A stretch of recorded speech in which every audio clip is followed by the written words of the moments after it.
It was very expensive to keep people alive because there were no good medication treatments for people back then. But in 1995 and 1996, that's when triple drug therapy came out for people with HIV. It was the only thing that was proven to actually suppress the virus enough to allow a person's immune system to reconstitute itself, and so that they could actually get better and then go back to work. So as soon as those medications started coming out, I was prescribing them, and it only took 8 months to a year, and they didn't need the intensive care anymore. So the people that are helping support my office are like, we've noticed that we're not making the profit that we made with you in the past. Because a lot of that had to do with keeping people alive with HIV meant a lot of supportive care. So we don't know what to do. We're going to just have to monitor things for a while. So they decided not to look for a partner and bring in extra help. Dr. Robert Brandt, Dayton, Ohio. Hello, my name is Nicholas Wood, and welcome to this episode of How to Invent a Virus, an exploration of HIV/AIDS communication in America told through the 5 W's of journalism: who, what, where, when, and why. So far in this series, we've covered the who and the what of HIV and explored the relationship between the communities impacted by HIV, the stigma which surrounds it, and how that stigma can be addressed through the media. In today's episode, we'll be continuing these conversations and answering the question, where is HIV? By taking a closer look at the specific populations impacted by HIV and some of the external factors around them that might contribute to their high-risk status and limitations regarding access to care.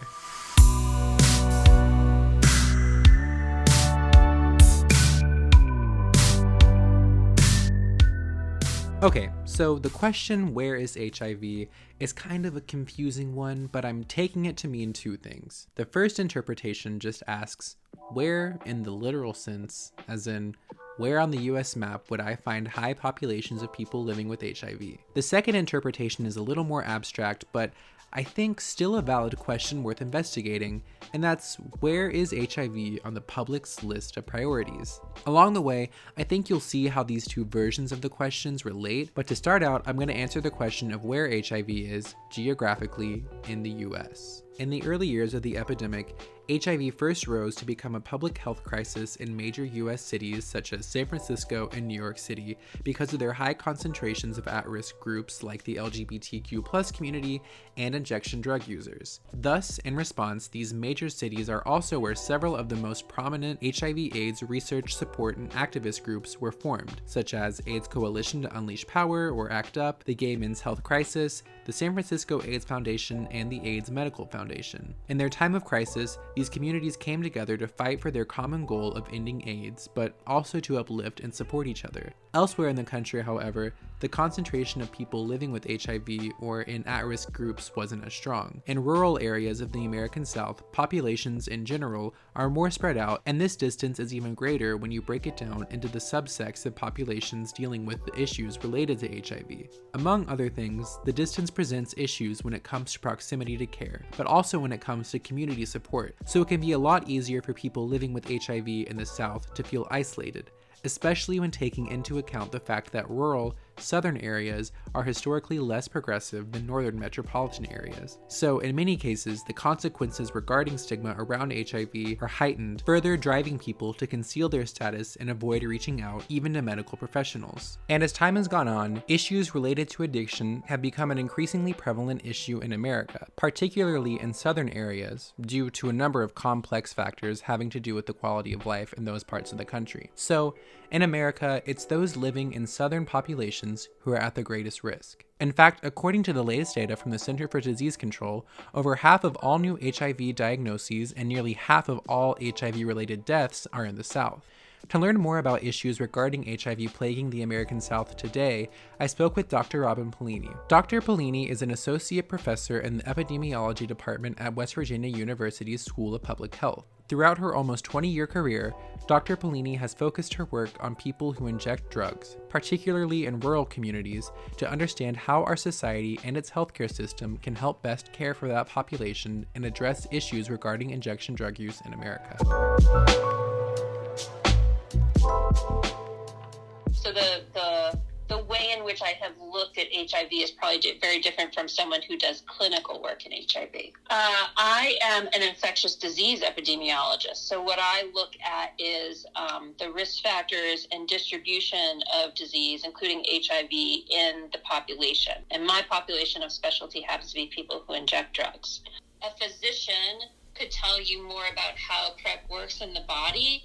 For me, a focus on PrEP would be, we have PrEP available. What are the barriers to uptake among people who inject drugs? Because the challenges around PrEP in that community are much different than the challenges with gay men.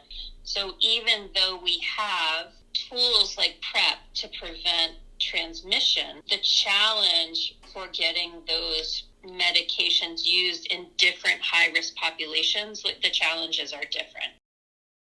What are some of the disparities that you have noticed in that access that can prevent people from adhering to like treatments or regimens? One of the many challenges, a lot of our folks are unstably housed or homeless. And so when you are unstably housed, you are getting your things stolen all the time. It makes it quite difficult for you to carry medications with you. And if your medications are lost or stolen, sometimes they can be confiscated by the police if you're arrested. And so getting those medications is very difficult. The other challenge in that population is maybe they don't want people to see them taking those medications. And that's true for HIV medications for folks that are positive as well.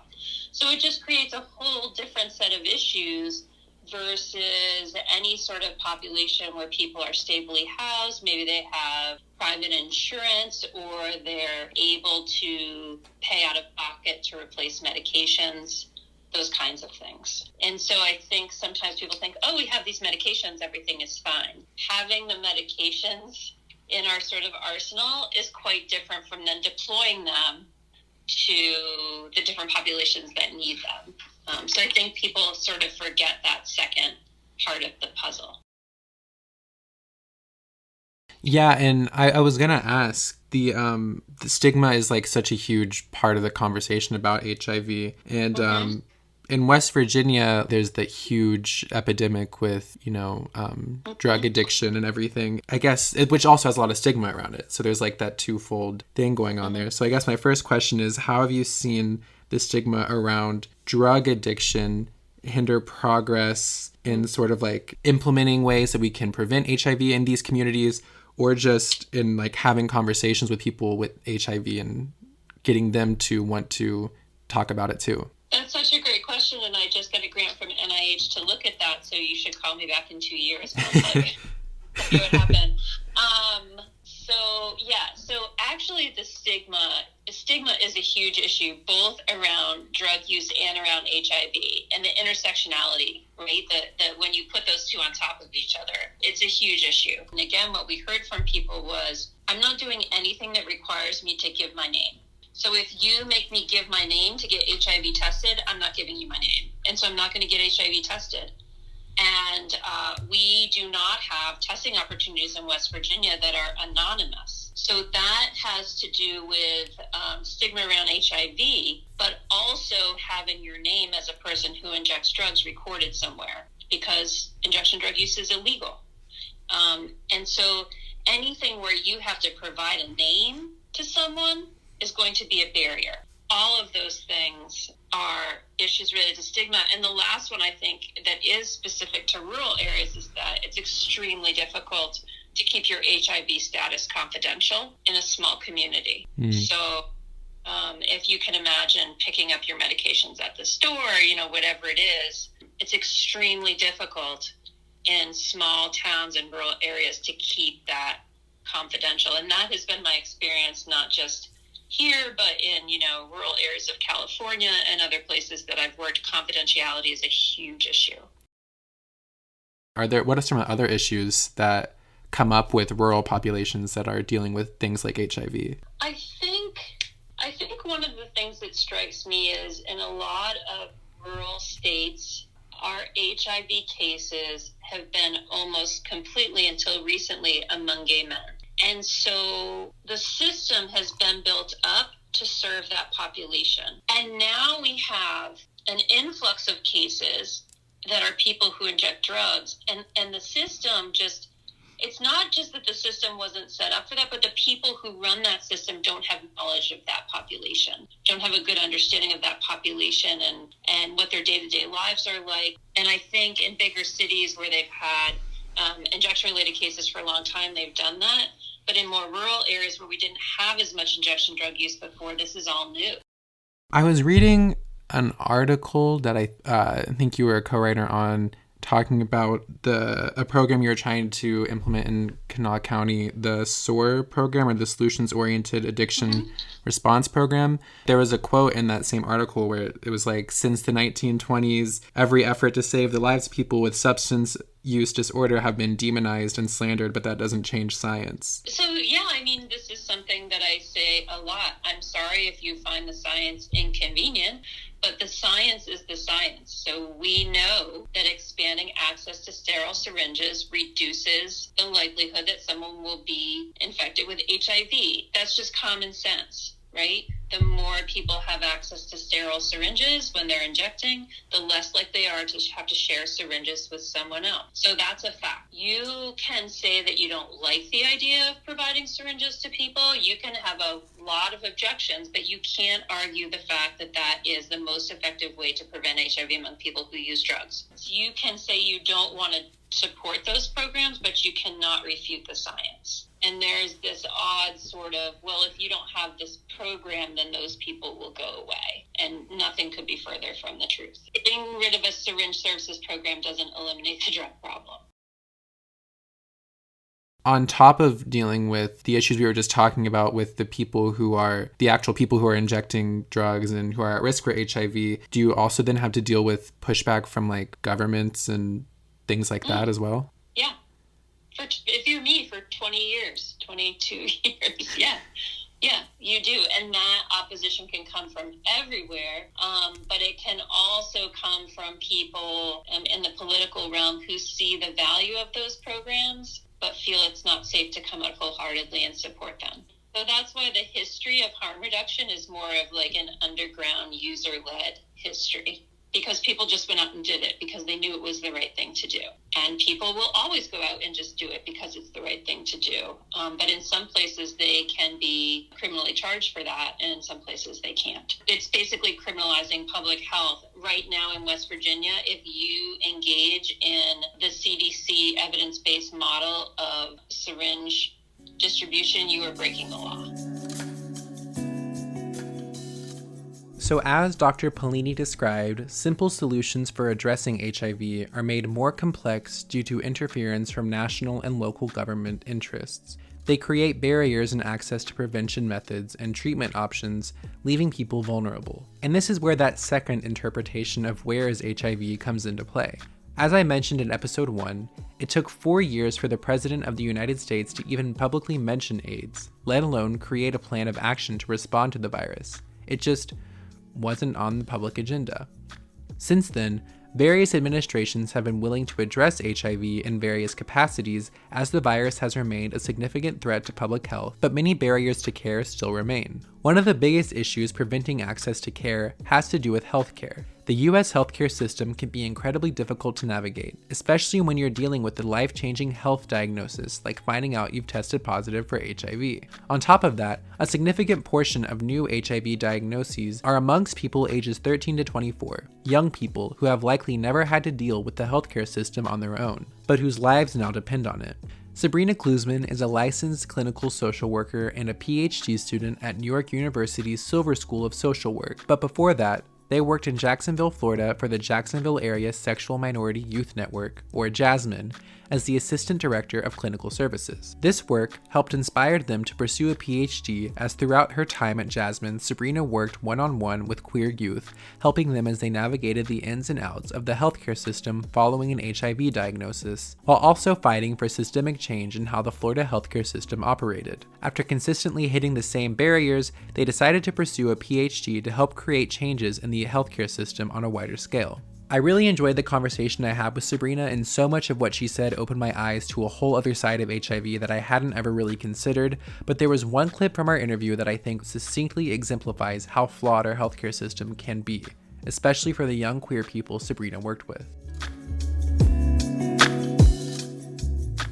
We finally launched PrEP in 2015, and then the FDA approved PrEP for minor youth in 2018. And so by that point, we had a PrEP clinic. But the problem with the PrEP clinic, even after it was FDA approved for minors, was that young people that were on their parents, they could get tested for HIV and get recommended for PrEP, but how are they going to pay for PrEP? So it was so expensive, like $6,000 or $7,000 a month to be on PrEP. So then you have to have either insurance or a free clinic that is doing that specific work to put you on PrEP. So we got our clinic to do that specific work to put people on PrEP. But what would happen is sometimes they would be on their parents' insurance. So when we would apply for the free PrEP, the drug company would come back and say, oh, this person, we ran their information, they have health insurance. So we shouldn't be giving them free medicine. It should go through their health insurance, which would give them like cheap or affordable medicine. But their health insurance was they were on their parents' health insurance, and their parents didn't know they were gay, didn't know that they were having sex necessarily. And so they couldn't have PrEP, or they had to come out. So we had a young person, a young trans woman of color, who was 16 when we met her. She was living in foster. So this is like layers. Now that we get to the youth in foster care. So she was in foster care. She was testing positive for an STI every time she came to the clinic, and one of the biggest indicators of, potential HIV infection is getting like chlamydia, gonorrhea, or syphilis. And so we were like talking to her about PrEP. They had just approved it for minor youth. She was not sure if her foster care worker would approve it. And so then we were like trying to be in conversations with them. They were like delaying and saying, oh, it was up to the state, and the state, and like they weren't sure when you're in foster care, your like case manager is your legal guardian, but your foster parent has to be made aware of any of your medical stuff. So she didn't want her foster parent to know that she was having sex, because if her foster parent knew, then her foster parent would kick her out. Right. So it was like this. So anyway, long story short, we were just about to get her approved. She was just about to turn 18. And when she turned 18, she could consent for PrEP herself. And the week before her 18th birthday, she tested positive for HIV. So yes, HIV is not a death sentence, and, people can live with it for a very, very long time and be healthy, but she could have prevented having HIV if not for these bureaucratic barriers. That's just one story of hundreds, but I feel like that story it sticks with me, it's a condition of poverty when you think about it, because if you have money, then you can have what you need, right? I mean, not that, obviously there are kids that are not living in poverty that have homophobic parents, etc. So it's not just poverty, but I think that poverty really cuts across and exacerbates it, particularly for young people. But yeah. So, it's like, if you have access, you can prevent getting it, or you can remain in care so that you're able to take, have good health. And if you don't have access, your access is denied or delayed or so complicated that you lose it, then you have to fight to get it back. All of those things drive the epidemic. The subject of healthcare inequality in the United States is one that's incredibly far-reaching and complex, and definitely not something I can succinctly tackle today. My hope, though, is that by including these conversations about just some of the ways the healthcare system in the US has prevented people from getting the help they need, you'll feel inspired to go into the world and continue these discussions, and use your voice to help bring about the change we need in order to repair the healthcare system in our country. So, where is HIV on the public agenda? That's up to all of us to decide, to raise our concerns, to be advocates in our communities, to be vocal about the changes we want to see, and to hold those with the power to make those changes accountable. Okay, so all that being said, a final note on the American healthcare system is that it's highly focused on treatment rather than prevention. Meaning when it comes to fighting a disease, our efforts tend to be more interested in finding a cure than in providing the tools and resources necessary for communities to avoid getting sick in the first place, and then needing to seek out that care. And while yes, it's great to be able to definitively cure someone, it's even better to just not have that person get sick in the first place, especially when you consider the fact that if that person lives in America, there's a strong possibility they may not have the means to afford healthcare and access that cure. In that case, prevention is what can empower them to take control of their own health. Again, ideally one would and should have access to both, but that's just not realistic for everyone, at least right now in our current system. In the meantime, education through community outreach is key, especially for viruses like HIV that don't have a cure yet. But for now, I'm going to put a pin in this topic for us to dive into in the next episode. Once again, I'm Nick Wood with Wright State University, and thank you so much for listening to this episode of How to Invent a Virus.